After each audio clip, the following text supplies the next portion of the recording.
क्या जून 2025 में जो एग्ज़ाम होगा उसके पैटर्न में चेंज होगा? क्या सिलेबस चेंज होगा या फिर एलिजिबिलिटी क्राइटेरिया चेंज होगा? अगर आप सब यूजीसी नेट 2025 जून एग्ज़ाम की तैयारी कर रहे हैं एंड ये सारे क्वेश्चन आपके माइंड में हैं, तो ये वीडियो आपके लिए है। आज हम इस वीडियो में डिटेल में डिस्कस करेंगे कि जून 2025 में जो एग्ज़ाम होगा उसमें सिलेबस क्या रहेगा, उसका पैटर्न कैसा रहेगा एंड किस तरीके से प्रिपरेशन की जाए कि सो दैट ये जो आपके पास 3-4 महीने हैं उसको अच्छे से यूटिलाइज़ किया जाए। जो भी स्टूडेंट यूजीसी नेट जून 2025 की तैयारी कर रहे हैं, उनके जितने भी क्वेश्चन हैं आज इस वीडियो में हम वो सब डिस्कस करेंगे। Welcome back to the net JRF Gyan, this side Pooja, a teaching faculty of school of open learning of Delhi university. बिना देरी किए लेट्स स्टार्ट द वीडियो। सबसे पहले हम ये देख लेते हैं कि जून 2025 में एनटीए सिलेबस में क्या-क्या चेंजेस करेगा एंड प्रीवियसली जो एग्ज़ाम रहे हैं उसके बेसिस पे किस टाइप का पैटर्न अब एनटीए अपनाने लगा है।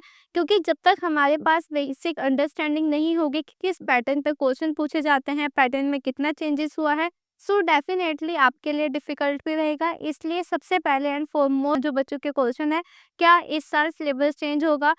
देखिए, अभी तक सिलेबस चेंज होने का कोई भी अपडेट नहीं आया है एंड आपका सिलेबस 90% चेंज नहीं होगा। सिलेबस आपका वही रहेगा, लेकिन जो स्टूडेंट सिलेबस चेंज पे फोकस करते हैं, जो चेंजेस आपको देखने को मिल रहे हैं एनईपी 2020 अपनाने के बाद, जिस टाइप के पैटर्न में चेंज हुआ है, हमें उस पे फोकस करना चाहिए। सिलेबस चेंज होगा नहीं होगा ये क्वेश्चन मैटर नहीं करता। क्वेश्चन मैटर ये करता है कि पैटर्न किस तरीके से एनटीए चेंज कर रहा है। अगर आप एनटीए के पैटर्न को देखेंगे तो उसमें काफ़ी चेंज रहा है। जब 2018 तक सीबीएसई कराता था उसके पैटर्न और एनटीए के पैटर्न में चेंज रहा है। प्लस अगर आप 2021 और 2024 के एग्ज़ाम पेपर को उठा लेंगे तो उसके पैटर्न में काफ़ी चेंज रहा है एंड स्पेशली जो अब एग्ज़ाम हो रहे हैं वो काफ़ी deeply and practical question NTA frame करने लगा है।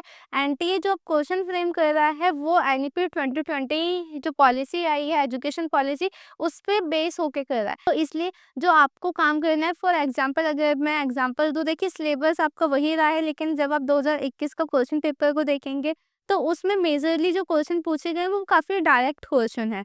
लाइक रिसर्च एप्टीट्यूड में उसके कितने स्टेप्स होते हैं उनको सीक्वेंस में लगाने के लिए आ गया, या फिर उसमें कोई एक गलत है वो यूज़ करने के लिए आ गया। लेकिन जो अब क्वेश्चन एनटीए फ्रेम करने लगा है वो पर्टिकुलर स्टेप में काफ़ी डीपली जाने लगा है। लाइक आप देखेंगे अब काफ़ी टाइम से एनटीए रिसर्च टेस्टिंग पे कि कौन-कौन से टेस्ट होते हैं, उनके क्या फ़ॉर्मूलाज़ होते हैं, उसमें भी क्वेश्चन फ्रेम करने लगा है, जो काफ़ी डीप क्वेश्चन होता है। जब आप अपना रिसर्च करते हैं, ये सारी चीज़ आप तब सीखते हैं, मेजरली इतना डीप कोई भी स्टूडेंट नहीं पढ़ता।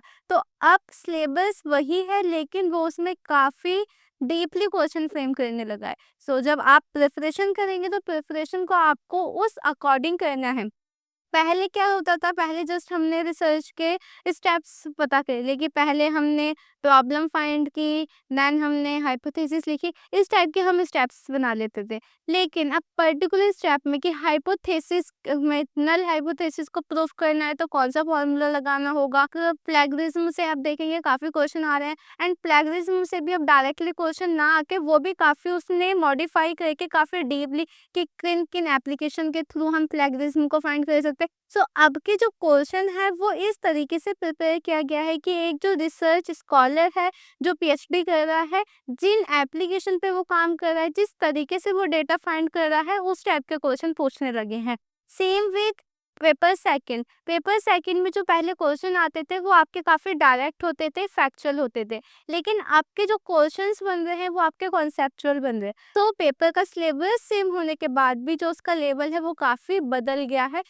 आपको अब जो फोकस करना है वो इस पे नहीं करना है कि सिलेबस क्या है, आपको पर्टिकुलर एक-एक यूनिट को काफ़ी डीपली स्टडी करना है। सिलेबस कवर करने पे फोकस लगाएँगे डेफिनिटली डीपनेस क्वेश्चन पेपर में फ्रेम हो रही है वो मिस हो जाएगी। इसलिए फर्स्ट एंड फॉरमोस्ट अभी तक कोई भी नोटिफिकेशन नहीं आया है एंड 90% चांस ये है कि सिलेबस चेंज नहीं होगा, लेकिन यस पैटर्न चेंज हो चुका है। एनटीए काफ़ी डीप क्वेश्चन फ्रेम करने लगा है।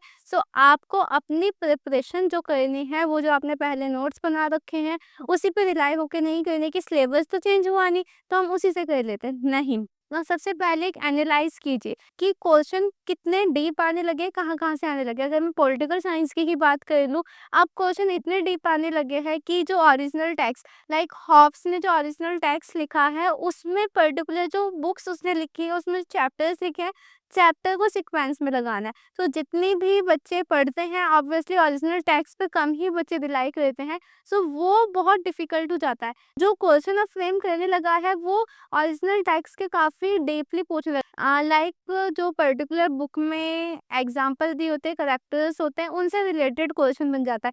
प्लेटो को सबने पढ़ा होगा, लेकिन प्लेटो के जो अंदर कैरेक्टर्स हैं, उन्होंने जस्टिस को किस तरीके से डिफ़ाइन किया है, उसकी मैचिंग आ गई। सो अब जो क्वेश्चन का लेवल है वो थोड़ा-सा डिफ़िकल्ट हो गया है एंड जो प्रिपरेशन है आपको भी उसी के अकॉर्डिंग करनी होगी, तभी आप अपना नेट एंड जेआरएफ कर सकते हैं। तो मेरी रिकमेंडेशन यही रहेगी कि आप अपना सिलेबस कवर करने पे तो फ़ोकस कीजिए, अलोंग विद आप ओनली सेकेंडरी सोर्सेज़ पे अलाउ मत कीजिए। जैसे मैंने प्रीवियस वीडियो बनाई है जिसमें बताया कि असिस्टेंट प्रोफ़ेसर जो नहीं बन पाते हैं, मेजरली फ़ेल होते हैं, उसके मेजर क्या रीज़न है? जिसमें से एक रीज़न था कि जो स्टूडेंट्स होते हैं वो सेकेंडरी सोर्स पे रिलाई करते हैं।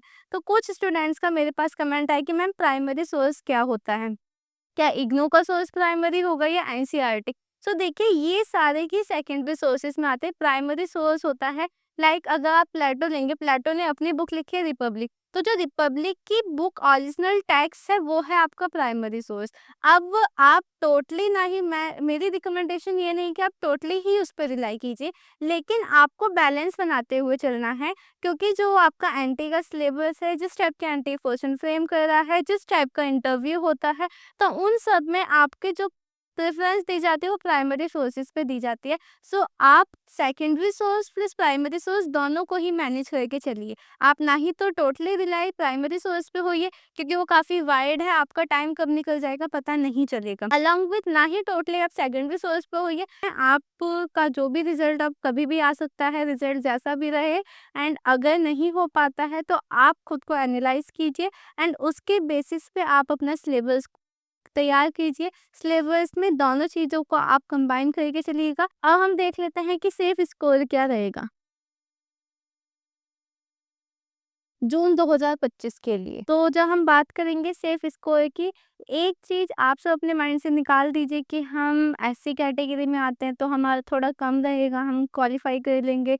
हम ओबीसी में तो जनरल जितना कॉम्पिटिशन नहीं रहेगा, तो ये चीज़ निकाल दीजिए। अगर आप स्टार्टिंग से ही ये कॉन्सेप्ट अपने माइंड में लेके चलेंगे कि मैं एससी हूँ, मैं ओबीसी हूँ, तो मुझे इतना परसेंट का रिलैक्सेशन मिल जाएगा। आप अपना जो एक टारगेट रखेंगे, वो टारगेट रखिए 70% कि मुझे एग्ज़ाम में 70% अचीव करना है। डज़न्ट मैटर कि आपकी कैटेगरी क्या है, आप जनरल कैटेगरी से हैं, ओबीसी से हैं, एससी से। डेफ़िनेटली आप जिस कैटेगरी से हैं उसके अकॉर्डिंग आपको बेनिफिट मिलेगा। लेकिन आप माइंडसेट वैसे मत बना के चलिए। आप अभी के लिए जो अपना टारगेट रखेंगे कि मुझे जो अचीव करना है, मुझे जो मार्क्स स्कोर करने हैं 70%। अगर आपका टारगेट वो रहेगा, अगर आपकी प्रिपरेशन उसके अकॉर्डिंग रहेगी, सो डेफ़िनेटली आपका नेट और जेआरएफ क्वालीफाई होने के चांस रहेंगे। लेकिन अगर आप पहले से ही माइंडसेट बना के चलेंगे कि नहीं ओबीसी का इतनी कट ऑफ पे हो गया, एससी का इतने पे हो गया, तो अगर आप अपने आप को उतना ही देंगे कि नहीं मुझे ये स्कोर करना है और cut off by chance high चली गई, सो आप क्वालीफाई नहीं कर पाएंगे क्योंकि मेरा माइंडसेट वैसा था, मैंने उसी के अकॉर्डिंग प्रिपरेशन कीजिए।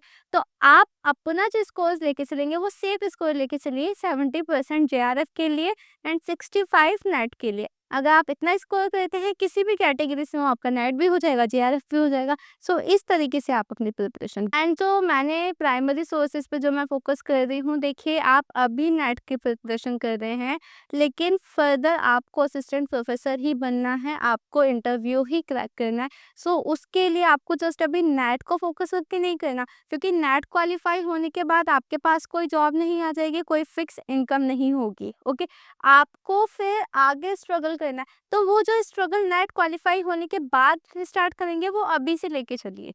अगर आप डेली का 7 टू 8 आवर दे रहे हैं, जिसमें पेपर 1 पेपर 2 दोनों को कवर कर रहे हैं, तो उसमें 1 आवर एटलीस्ट आप ओरिजिनल टेक्स्ट पे दीजिए। वो आपके नेट जेआरएफ के लिए भी काम आएगा, प्लस आपके असिस्टेंट प्रोफेसर के लिए भी काम आएगा, प्लस आपके पास काफ़ी अच्छा कॉन्फिडेंस होगा। आई होप ये वीडियो आपके लिए हेल्पफुल रहा हो। नेट जेआरएफ से रिलेटेड किसी भी टाइप का कोई भी कंसर्न आपको हो, देन आप मुझे कमेंट कर सकते हैं। Thank you for watching this video. Have a nice day.